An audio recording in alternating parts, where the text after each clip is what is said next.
India की देखो, एक उनका साइज, इकोनॉमी, ये वो, हमारा उनके साथ तो कोई खैर मुकाबला नहीं, लेकिन वहाँ जितने भी हैं मेरे बेशुमार जानने में, पिछले 6-8 महीने से मैं प्रोब कर रहा हूँ कि अपनी औकात हसीयत के मुताबिक अगर हो तो मैं फैमिली वहाँ शिफ्ट कर दूँ। मेरे नाना ने पार्टीशन के टाइम पे उन्होंने पाकिस्तान ऑफ किया था गलती से। मुझे आपको अफसोस है इस बात पे? बिल्कुल अफसोस है, मेरे नाना ने गलती की थी। तो आप इंडिया में रहना पसंद करते थे? जी, अगर हम रहते तो आज बेहतर होते। जो मोदी ने बयान दिया, उस बयान के बाद अब उस आदमी की बड़ी इज्जत करने लगा हूँ। उसने कहा कि इन्होंने अपना मुल्क अलग कर लिया, अब ये 2 वक्त की रोटी खा ले इनके लिए बहुत है। कह रहे हैं और बड़े खुश हो रहे हैं कि हम जनाब 2025 में जो है ना 3% पे ग्रो करेंगे। और भाई आपके मुकाबले में एक मुल्क है जिसका नाम भारत है, वो तकरीबन 8% पे ग्रो कर रहा है, 8% पे ग्रो कर रहा है। और भारत को काफी ज्यादा चाइना से थ्रेट रहता था। अब भारत के पास S-500 मिसाइल सिस्टम आएगा तो आप देखिए कि किस तरह भारत जो है चाइना, पाकिस्तान और तालिबानों को थ्रेट करेंगे। और अमेरिका भी किसी तरीके से रशिया के ऊपर ना ही भारत के ऊपर पाबंदी लगाएगा, क्योंकि S-500 मिसाइल सिस्टम अगर भारत को मिलता है तो ये अमेरिका के फायदे में है। एक तो भारत इस मिसाइल सिस्टम का इस्तेमाल पाकिस्तान के खिलाफ करेगा, दूसरा चाइना के खिलाफ करेगा, तीसरा तालिबानों के खिलाफ करेगा। तो ये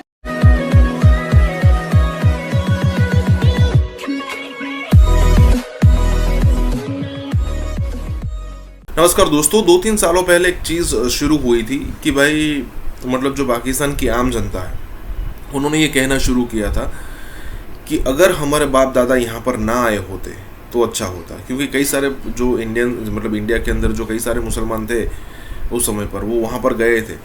तो अगर उनसे जब पूछा जाता था कि भाई अब जैसे देखिए इंडिया यहाँ पर बहुत ग्रो कर रहा है, उसकी इकोनॉमी बढ़ रही है, पाकिस्तान की तो सिचुएशन ही ख़राब है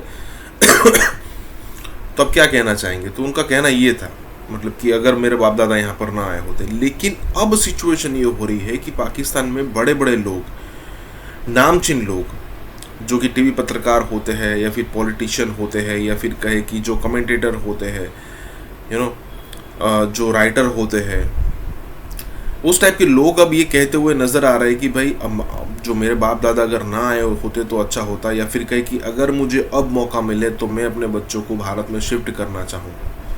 ज़रा सोचिए कि पाकिस्तान की हालत क्या है। अभी भी पाकिस्तान के अंदर 90% 98% मुसलमान ही है, और जो लोग यहाँ आना चाहते हैं वो भी मुसलमान हैं। इसी के साथ ये वीडियो शुरू करता है। और हाँ दोस्तों, सुपर थैंक्स के ज़रिए हमें मदद करना ना भूलें।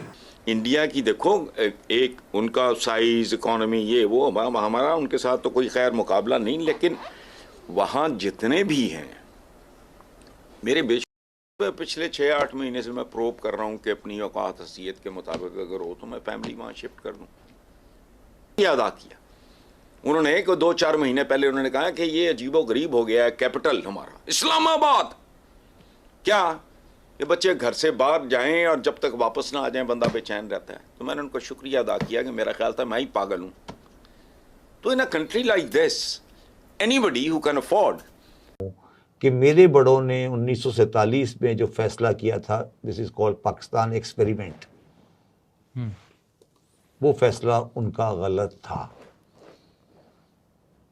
और उस गलत फैसले को हम भुगत रहे हैं। और वो बयान और उसकी अब उस आदमी की बड़ी इज्जत करने लगा हूँ। इस बयान के बाद जो मोदी ने बयान दिया कि उसने 2 पार्ट्स का बयान किया, उसके 2 जुमले बड़े इंटरेस्टिंग है। उसने कहा कि इन्होंने अपना मुल्क अलग कर लिया। उसके अल्फाज पे गौर करें कि ये अपना मुल्क लेके चले गए। ठीक है, उसने कहा यार हमारे साथ रहते थे, वो इन्होंने कहा जी हम अलग मुल्क बनाएंगे। ये वो है कि छोटी वाली बहू ने कहा मैं अलग रहूँगी, ठीक है ना, अलग रह लिया। उसके बाद जो उसने जुमला बोला कि अब ये 2 वक्त की रोटी खा ले इनके लिए बहुत है। ठीक है, ये 2 वक्त की रोटी का मतलब हमारी उर्दू स्पीकिंग ज़बान में जो कि बूती है, उसका मतलब होता है कि वो सबसे गरीब आदमी होता है, इसको 2 वक्त का खाना मिल जाए। तो हम इतने बेगैरत हैं कि हम उस आदमी की उस बात के ऊपर रिबट भी नहीं कर सके कि यार हम तो वो कह रहा है खड़े बराबर में बैठकर कि तुम हमारे साथ होते थे, हम 6% ग्रोथ पे जा रहे हैं, हमारी ये दुनिया में पोजीशन है, तुम बेगैरत लोगों, तुम 2 वक्त की रोटी के लिए मैं ताना दे रहा हूँ और तुम बेगैरत बैठे हुए बकवास पे बकवास करे जा कह रहे हैं और बड़े खुश हो रहे हैं कि हम जनाब 2025 में जो है ना 3% पे ग्रो करेंगे। और भाई आपके मुकाबले में एक मुल्क है जिसका नाम भारत है, वो तकरीबन 8% पे ग्रो कर रहा है, 8% पे ग्रो कर रहा है। और ये आपके सामने IMF, world bank, every global financial institution is talking this. And 2024 में वो 8% पे ग्रो करेंगे। कल उनकी स्टॉक मार्केट जो है वो 5 ट्रिलियन पे पहुंच गई है। हांगकांग से वो पीछे हैं, चाइना से पीछे हैं, अमेरिका से पीछे हैं। वो मतलब सिर्फ इतना सा फर्क रह गया। और हम हमारे यहाँ, अच्छा अब अगर इनसे पूछें तो वो कहेंगे भाईजान इसमें हमारा क्या कसूर है, वो तो पिछलों ने किया है। पिछलों से पूछेंगे वो कहेंगे हमारा क्या कसूर है, हमारी तो हुकूमत चली गई थी तो हम वो इकोनॉमी स्लो हो गई।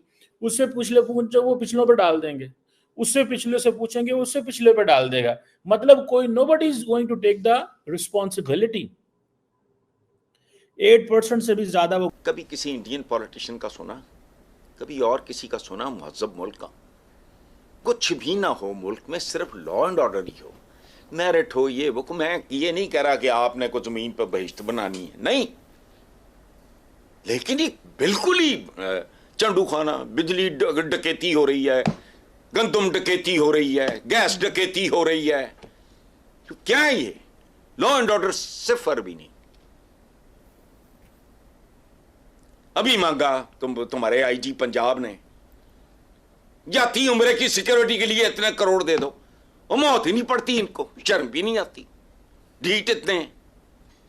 क्या करे आदमी? हिजरत सुन्नत है, जो मुतमव्वल है वो क्यों ना करे। दूसरी सूरत भी है, हिजरत कर जाओ, कोई ऐब है? और कहीं और सिर्फ एक बम पटाखा रह गया है जो हमारे पास, इसके अलावा कोई चीज़ हमारे पास बाइज्जत नहीं है कि हम कह सके ये हमारी इज्जत के लिए चीज़ है। उस आदमी ने खड़े होकर आपकी बेइज्जती कर दी, उसकी इज्जत मेरे दिल में बहुत बढ़ गई कि उसने कम से कम सच तो बोल दिया। उसने कहा यार ये 2 वक्त की रोटी खा लें, ये इनके लिए बेहतर है, ये तो, और इनकी औकात क्या है, इनकी औकात क्या है, यही कह रहे हैं ना वो टेक्निकली। और क्या वो गलत कह रहे हैं? किसी प्राइम मिनिस्टर ने, किसी बंदे ने, हमारे किसी बंदे ने उसको कुछ जवाब दिया? अच्छा, और इंटरेस्टिंग बात सुने, उसको पाकिस्तान का सोशल मीडिया चला रहा है। क्यों चला रहा है? कि पाकिस्तान का सोशल मीडिया इस पे एग्री कर रहा है कि हमारी औकात है। पाकिस्तान के सोशल मीडिया में हाईएस्ट फ्लोटिंग वो है वीडियो। क्यों? कि हम वो बेगैरत हैं जो ये कह रहे हैं। और ये बोंगी, या इसको आप बोंगी कह लें या जो भी कह लें, या जो भी एक्शन था, ये मेरे नाना ने किया था ना। उन्होंने दिल्ली में बैठ के पाकिस्तान ऑफ किया था ना। उन्होंने बैठ के यूपी में बैठ के पाकिस्तान लेके रहेंगे पाकिस्तान का नारा लगाया था ना। दिल्ली में